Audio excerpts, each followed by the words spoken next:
Hi everyone, today we're gonna make golden temple from Japan. For this project, I'll be using orange for the roof and bottom and yellow for the body. Now without further ado, let's get started. So I like to cut my template into the piece. Just cut out the part that you need so it's easier to move around and easier to work with.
finish this temple.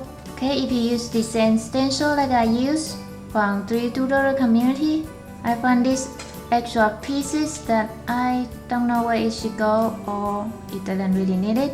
And these pieces are this and this. You can skip this too. And for this part, I just do it right here. Connect to it, it's easier than do it separate and connect to it. And for this page, you can skip this too. Or if you know what it's for, you can go ahead and do it, but I didn't use this too. And the roof, it doesn't really fit if you go with the stencil. But for the edge in temple, they usually have this kind of corner on the temple. So I just go ahead and leave it like this because I think that looks pretty good too. But it's up to you. If you don't like it looks like this, you want to match just like the final product, then you might have to trim this corner up. I will be posting a lot of pictures on all my social media, Facebook, Twitter and Instagram. If you guys make this creation, please take a picture and send it to me. I just love to see your creations. You will just make my day. And if you have any idea for my next video, please let me know. Leave a comment down below and I will try my best to make it happen. Thank you for watching. See you next time.